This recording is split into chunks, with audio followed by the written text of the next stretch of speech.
Hello and welcome to this episode of the 160th Second Photography Podcast.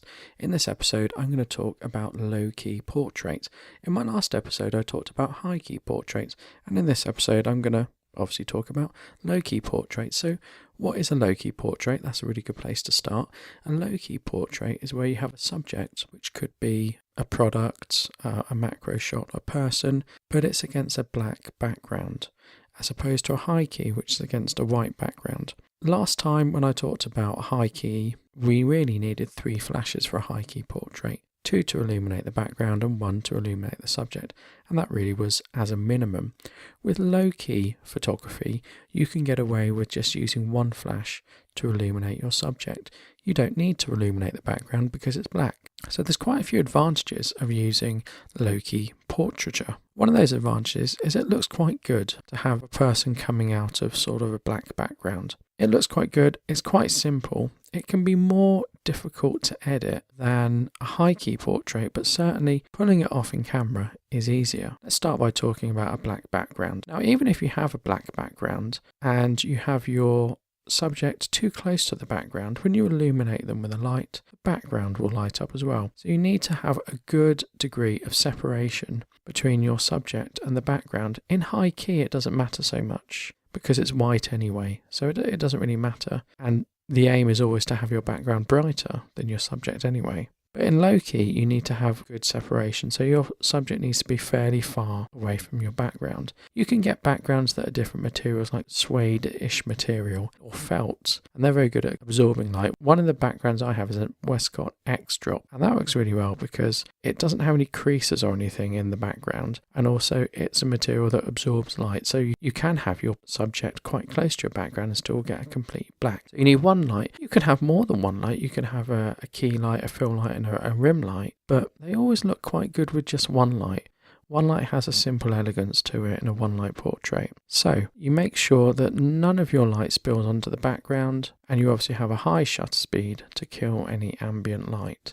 And of course you can close down your aperture as well. When I talked about high key, I talked about using a flash meter, but actually you don't need to use a flash meter when doing low key. You just need to make sure your background is dark enough. Now what you can do is you can take your portrait against a black background, you can illuminate your subject, and then you can review your image in camera, and you can put your clipping warnings on, and if it flashes blue it means it's clipped to black, and so you're looking for the background to clip to black, so you can quite easily tell if you've achieved that. So that's the easiest way to get it in camera. If you can get it almost black, then when you come to edit it you can just drop the blacks down and lower the exposure that way. But if you can see detail in the background, then you're probably going to struggle to be able to lower it. So using a black background is the obvious choice, but if you have any background and you bring your subject far away from the background and you illuminate that and you make sure no light spills onto the background, then that should be also going black as well. So if you do it in a room and you close all the curtains and you have a high shutter speed and you bring your subject really far away from the background and you only illuminate the subject, then everything else should be black or almost black.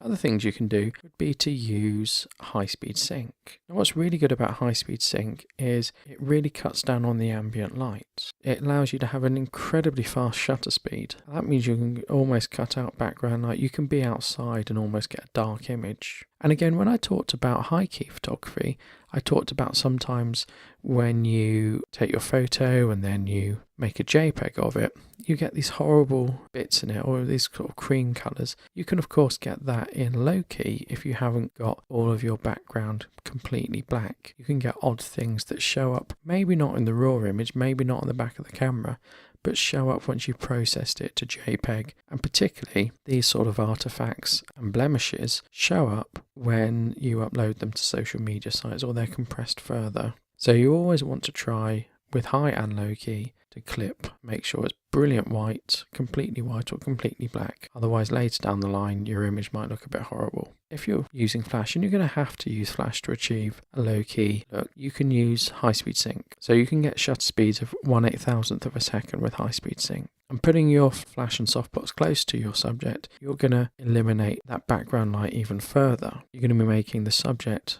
much brighter than the background, and therefore the difference will seem more apparent. When using high-speed sync, you can go out on a really bright sunny day and you can get a very subdued look in terms of light, you'll still see the outside, but you can almost cut out the daylight completely.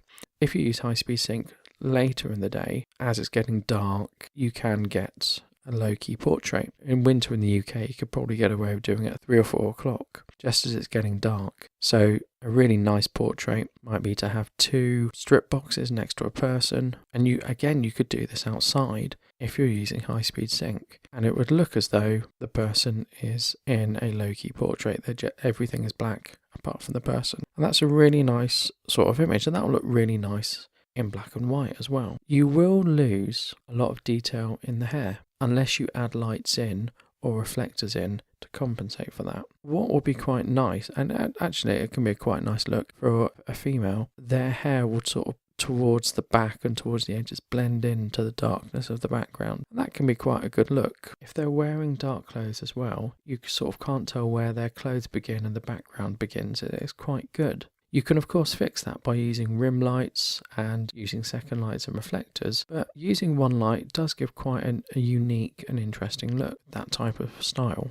Of course, when taking portraits, you should always be aware of where your catch lights are going to be. So using one light, try and get it close to the person, and try and get it in a position where it gives good catch lights in the eyes. So it might be the person is facing the camera, you put your main light or your only light to the right at 45 degrees and 45 degrees up, and you make it a big light source, or you use an octabox so that you get nice catch lights in the eyes. You have to have a light source that is directional. A shoot-through umbrella won't be particularly good because it throws light everywhere, although it could be used. You really want a softbox that will focus the light and not have any spill. Other things you can use would be snoots, grids. Adding a grid to a softbox will focus the light even more. A grid will really reduce the spill that you get from a softbox. So I'd recommend using a grid. And really playing with low-key portraits is really good. If you're photographing males, you can do some quite gritty portraits that work very well as low-key, particularly in black and white,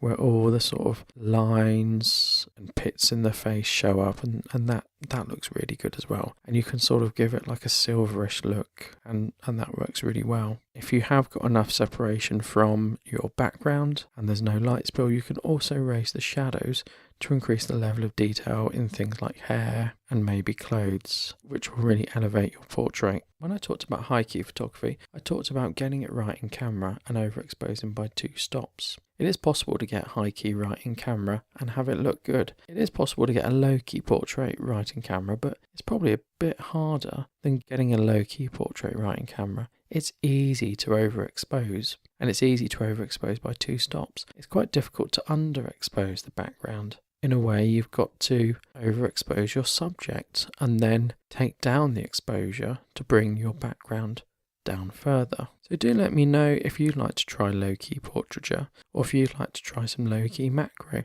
Let me know how you get on. I'd love to know your thoughts, and if you find high-key easier than low-key, I'd be interested to know. But do let me know. You can catch up with the news about this podcast and the latest episodes on Twitter, and you can support the podcast on Patreon. Thank you. Goodbye.